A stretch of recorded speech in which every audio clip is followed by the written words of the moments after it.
রাতে যখন ঘুমোতে যাবেন, ঘুমানোর সময় মাত্র 10 বার পাঠ করবেন। সকালে ঘুম থেকে জেগে দেখবেন ইনশাআল্লাহ আপনার চেহারার মধ্যে নূর চমকাবে। নূর এটা আল্লাহ প্রদত্ত একটা নিয়ামত।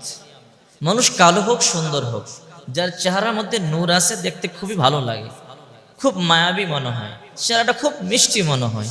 আর যার চেহারার মধ্যে নূর নাই দেখতে ভালো লাগে না। এটা কালো মানুষ, চেহারায় নূর আছে দেখতে খুবই ভালো লাগে। এটা সুন্দর মানুষ, তার চেহারার মধ্যে নূর নেই, দেখতে ভালো লাগে না, কেমন যেন ফ্যাকাশে ফ্যাকাশে মনে হয়। একবার দেখলে দ্বিতীয়বার তাকাইতে মনে হয় না। সেজন্য নূর এটা আল্লাহ প্রদত্ত একটা নিয়ামত। সূরা ইনফিতরের 5 নম্বর আয়াতে আল্লাহ পাক রব্বুল আলামিন বলেন, ফি আই সূরাতিম মা শাআ রাক্কাবাক, যিনি তোমাকে তার ইচ্ছে মতো আকৃতি দান করেছেন। কাউকে আল্লাহ কালো বানিয়ে আল্লাহ খুশি হয়েছেন, কাউকে সুন্দর বানিয়ে আল্লাহ খুশি হয়েছেন। যে কালো সেও আল্লাহর উপরে সন্তুষ্ট থাকা লাগবে, যে সুন্দর সেও আল্লাহর উপরে সন্তুষ্ট থাকা লাগবে।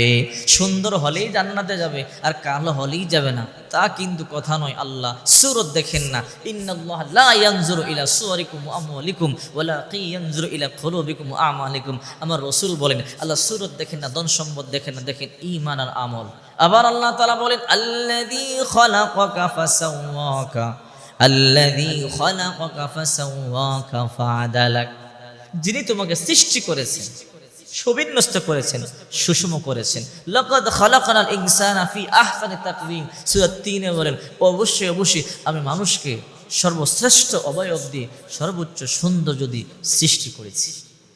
মানব জাতি পৃথিবীর সবচেয়ে সুন্দর জাতি, যাকে আল্লাহ যার চেহারা নিজের কুদরতি হাতটা তৈরি করেছেন। এই জন্য বেশি বেশি নামাজ পড়বেন, যারা ওযু করে বেশি বেশি নামাজ পড়ে এদের চেহারা এমনি নূর চমকায়।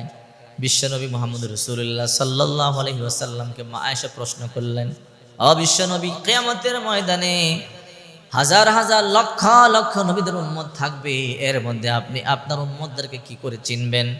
নবীজি বলে, আয়েশা, কতগুলো কালো ঘোড়ার মধ্যে সাদা চান কপাল বলা ঘোড়া কি চিহ্নিত করতে কষ্ট হবে? বলে, না ইয়া রাসূলুল্লাহ, বলে আমার উম্মত যারা দুনিয়াতে ওযু করে 5 ওয়াক্ত সালাত আদায় করবার জন্য নামাজ পড়ে, এই যে ওযু করে কিয়ামতের ময়দানে এদের চেহারাগুলো নূর চমকাইতে থাকবে।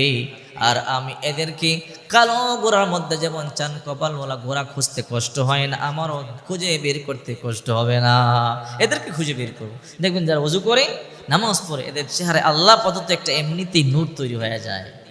আবার দুরূদ শরীফ বেশি বেশি পাঠ করলে নূর তৈরি হয়। রাত্রে যখন ঘুমাবেন কম পক্ষে 10 বার পড়বেন দুরূদ শরীফ, আল্লাহুম্মা সাল্লি আলা মুহাম্মাদিন ওয়া আলা আলি মুহাম্মাদ কামা সাল্লাইতা আলা ইব্রাহিম ওয়া আলা আলি ইব্রাহিম ইন্নাকা হামিদুম মাজিদ। আল্লাহুম্মা বারিক আলা মুহাম্মাদিন ওয়া আলা আলি মুহাম্মাদ কামা বারাকতা আলা ইব্রাহিম ওয়া আলা আলি ইব্রাহিম ইন্নাকা হামিদুম মাজিদ। আর 10 বার পড়বেন, ইয়া আরহামার রাহিমিন, ইয়া আরহামার রাহিমিন। 10 বার দুরূদ আর 10 বার ইয়া আরহামার রাহিমিন। আর যদি আপনি ওযু অবস্থায় ঘুমান, সকালবেলা দেখবেন ইনশাআল্লাহ আপনার চেহারায় আল্লাহ প্রদত্ত নূর চমকাবে। সবাই চেয়ে থাকবে মায়াবী দৃষ্টি দিয়ে, সবাই আপনাকে ভালোবাসবে। নামাজ না পড়লে, ওযু না করলে চেহারা নূর চলে যায়, ভিতর থেকে ভালোবাসা চলে